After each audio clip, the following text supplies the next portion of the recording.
Hello, welcome to Tarot with Tanya. This is 7 cards for 7 days, and we are looking at the week of Monday, April 21st through Sunday, the 27th. And on that 27th, we also have a new moon. I'll talk about that here in a little bit. Thank you so much for being here, and welcome back if you've been before, and welcome for the first time if you are new. So I will talk a little bit about the astrology that's happening this week, and then the cards. I'm using the Wildwood deck today, and then we'll end with an oracle card from the Crystal Angels oracle card deck. All right, so, and sorry for the wet hair. This is a holiday, and I'm hustling to cook and things like that. Anyway, I hope you had, if you celebrate Happy Easter, or if you celebrate Passover, whatever it was for you, I hope it was a really good day.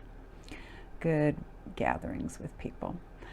So we begin this week with the moon in Aquarius, and you know, of course, we have Pluto there, and it's going to be there quite a while, years and years and years. And so, you know, there can be some communication going on. Moon tends to stand for the people. If we're thinking in the larger collective, you know, Aquarius is more intellectual, detached, humanitarian, progressive, far out there, really wants equality, justice for the people. And on the personal side, can be stubborn, can fixate, because it's a fixed sign energy as well. Then we'll go to the moon in Pisces, and we're still in that place, and we will be for a while, of planets moving between Aries and Pisces. Pisces, the end of the wheel, the completion of that enormous cycle, and then starting again, of course, with moving into Aries. So there's still that energy of endings and beginnings. And I heard, I like to listen to this Cosmic Owl astrologer, and she was talking about how it's an opportunity this week to see what's working and what isn't, and not to take any of this as any kind of a punishment if it's a tough week, but to see it as opportunity and again, information, what's working, what isn't.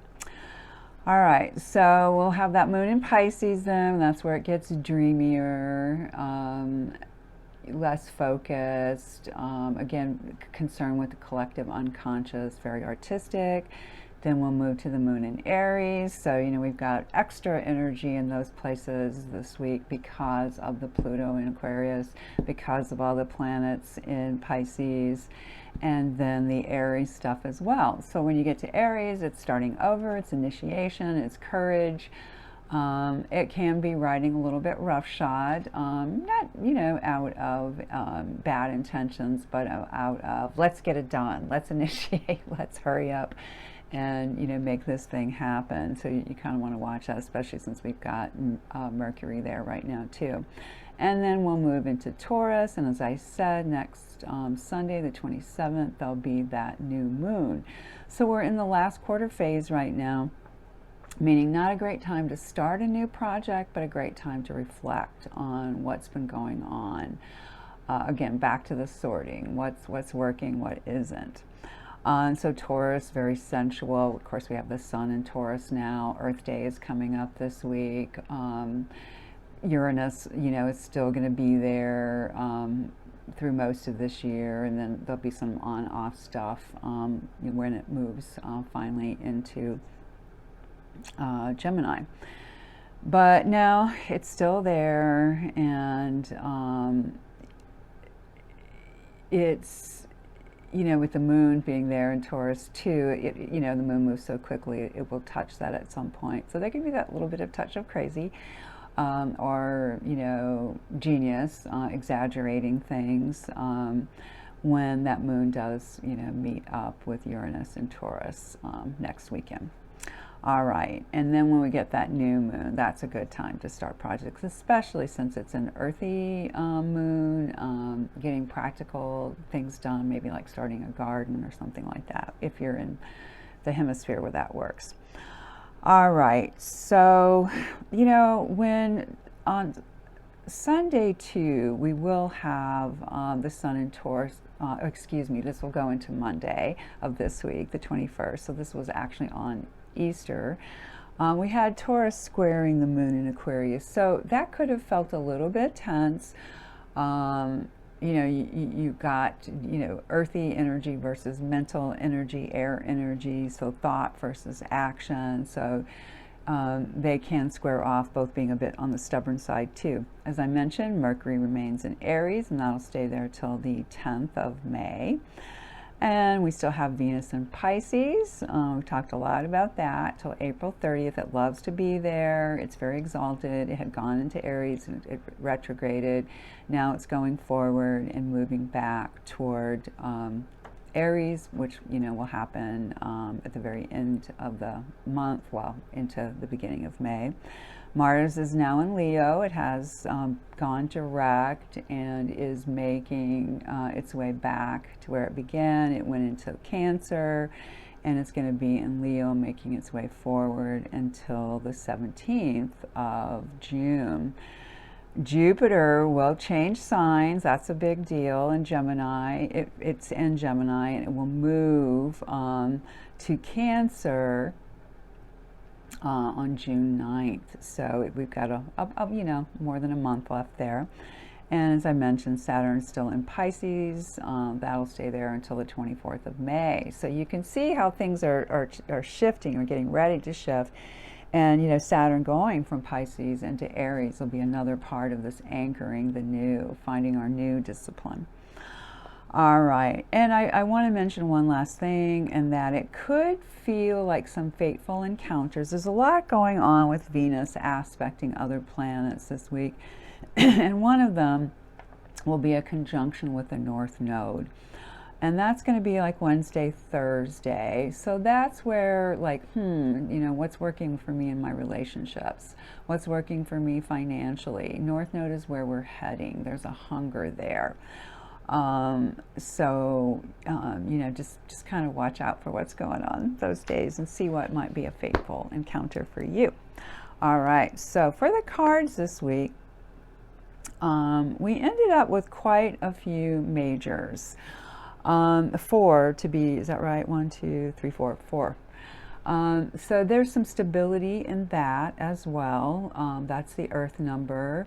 And given all of the things that are happening in the world, the way the planets are aspecting this week, a little grounding is a good thing. So we began with fire and the 7 of Bows, clearance. So I like the word clearance for this. I mean, sometimes this can be about courage, standing up for your beliefs, your values. So, it could be a bit of a battle. It doesn't have to be external at all. It could be very internal, connected to the Chariot, wanting to move forward. That kind of energy begins our week Monday.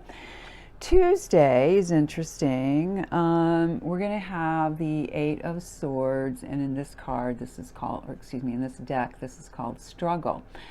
But our figure does hold the lantern, is warmly dressed. I mean, obviously the wind is intense. We can tell by the way the trees are bending, the clothes, the cape is whipping in the wind.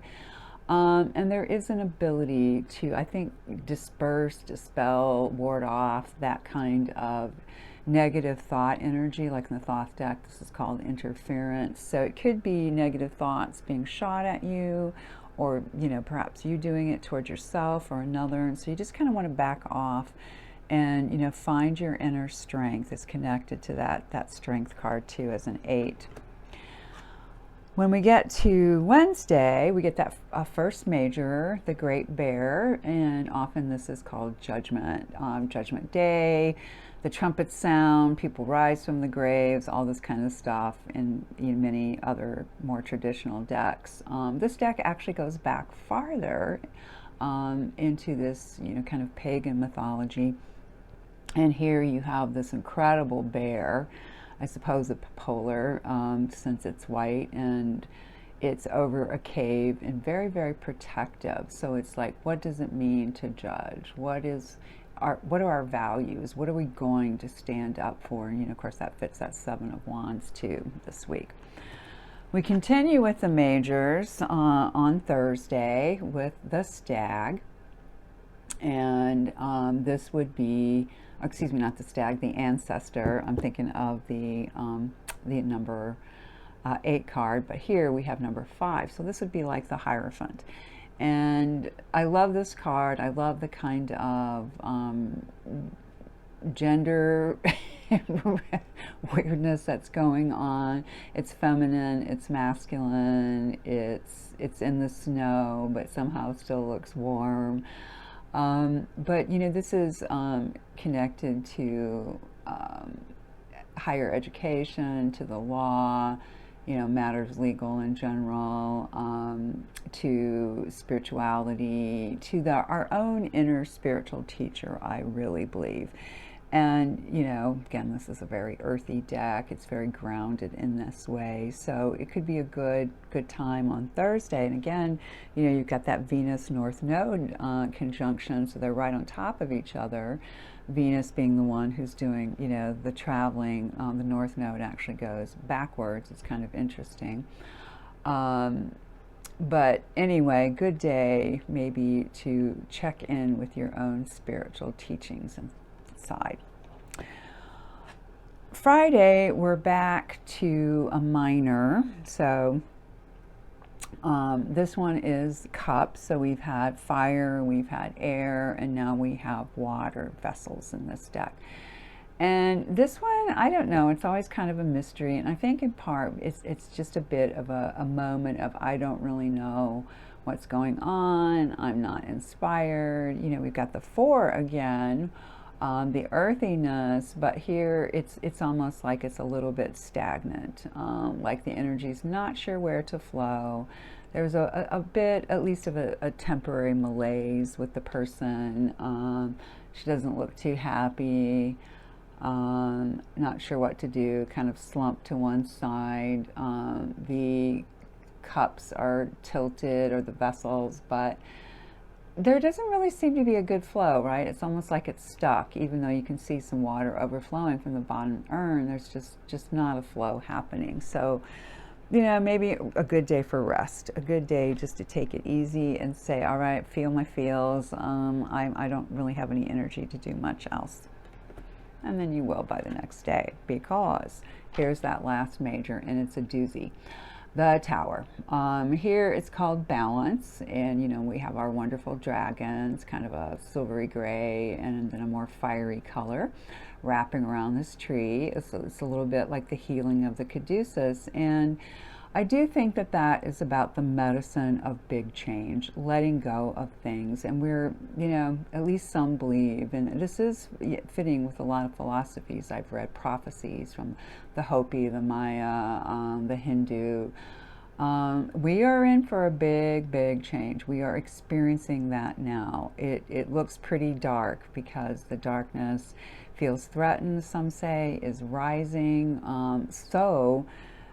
Well, let me say, because it is frightened, because more light is coming, more awareness is here, and that will continue. And so this could be on a more collective level, this is Saturday, or a more personal level, what needs to change, what needs to be let go of, revamped. All right. And last but not least, we have that 7. So we had 2 7s and in a way 2 4s this week. So as I mentioned, the 7s are connected to what's generally called or typically I should say, called the Chariot, but here is the Archer. And this is such a nice stance. I love the look on the face, the very strong legs. We have a feminine archer. It's usually a male charioteer, but not always.